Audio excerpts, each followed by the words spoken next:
All right, Amaya, Rajarishi and Mandra Rishika. All right, we'll begin the session now. So take a card, pick a card. All right. Okay, so good. It's a very critical, of course, almost 80% of those cards contain very significant ideas or perspectives or concepts or guidelines or even instructions about developing your creative, analytic observation or attention or thinking or conceptualization and so on and so forth. This card number 202, right? Visible? 202. It talks about discovery.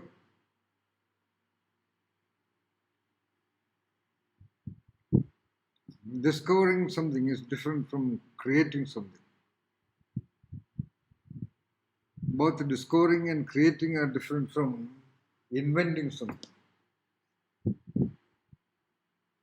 Discovery, creativity, and invention, they are all different from innovating something. All of them are different from modifying something.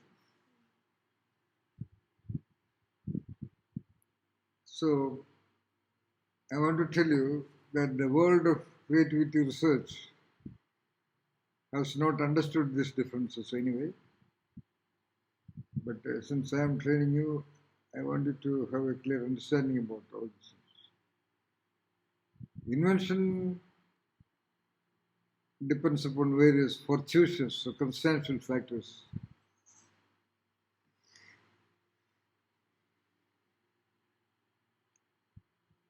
You may get an idea.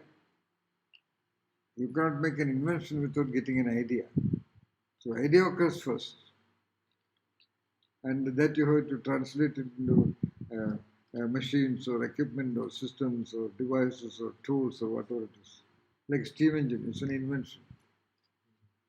So that's all theory parts. So let us go to the focus of the card. Discovery.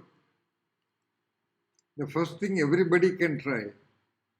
It's a very important card because out of all these 5 different dimensions of that highest possibility of human being, I use the word possibility to refer to creation, invention, discovering, innovation, modification. They are all possibilities of the high-speed engines of the human being, engines of the intellect. Okay? Out of that, discovery is the most critical, or discovery is the most relevant for every human being. What every human being can do is discovering. In the sense of discovering one's own true or original self, discovering one's own truth of existence, or discovering the general truths of entities and events and things and people and phenomena. And when you do that, you become what we can call a mystic. So in order to be a mystic, the number one requirement is that what we can name by the English word discovering. All right? Right. All those great mystics, they have not created anything. They did not create anything so-called new. They did not invent anything. Whether you take if you accept Vivekananda as a mystic, or Jesus as a mystic, or Krishna as a mystic, or Buddha as a mystic, or Rabindranath Tagore as a mystic, or most of the great poets as mystics, they have not created anything new. They have not invented anything new. But they have discovered which whatever that has been covered, whatever that is not manifested so clearly.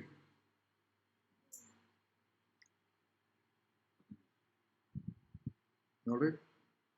The truths are to be discovered. You don't need to create a new truth.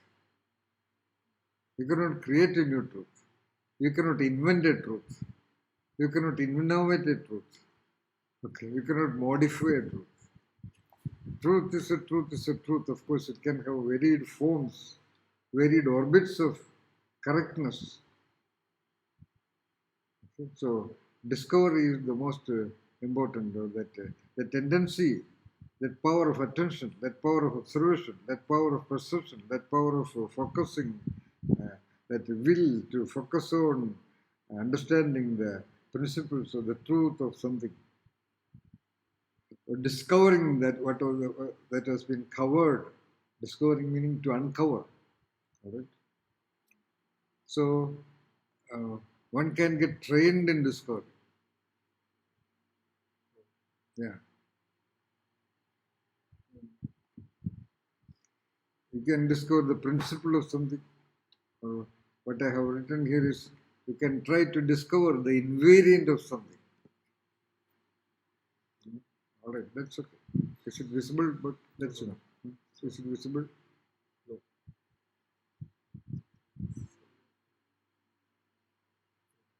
Yeah. All right.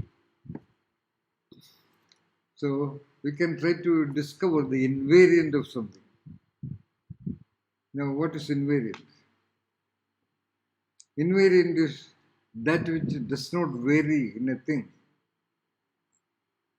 Invariant is rather the truth of something.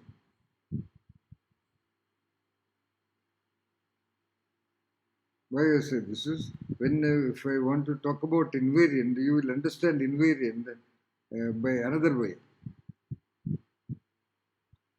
Like you can catch a fish straight with your hands, which is little difficult, but you can use what you call, what is that thing? Tuna, right? Fishing line. Fishing line. What is the name for it? Angler. Fishing rod. Fishing rod. Okay, there is another word anyway. All right. So, in order to understand invariant, you have to first understand that what? The opposite of that, the variant. So the word variant, the English word variant means that which varies from one another, or that which varies over a period of process, duration. So according to my concept of variance and invariance, or rather variant invariant setting, everything in the universe is a variant.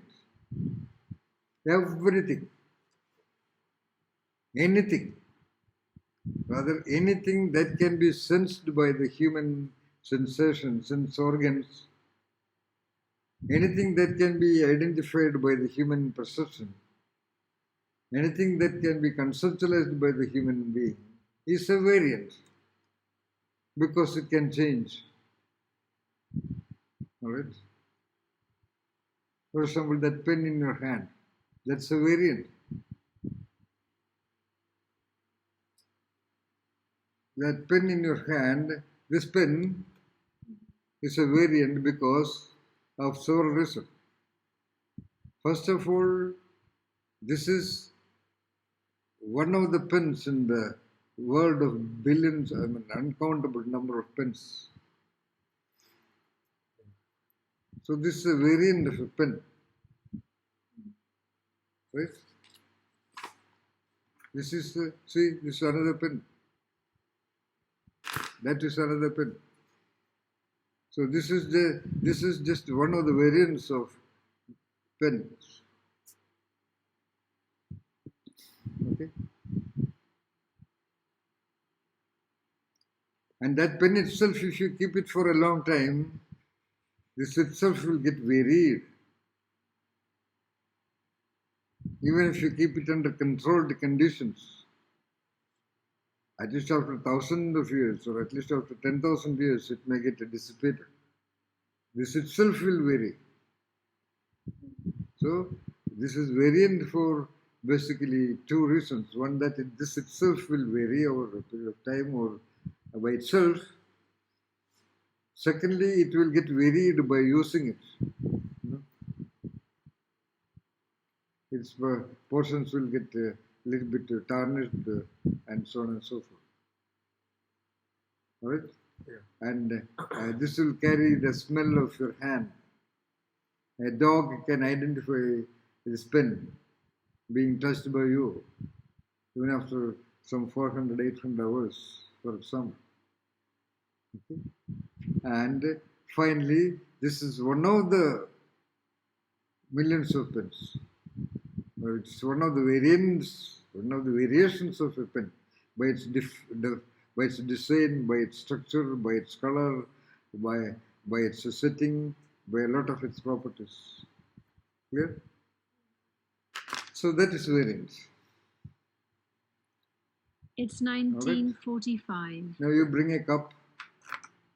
You go and bring a cup.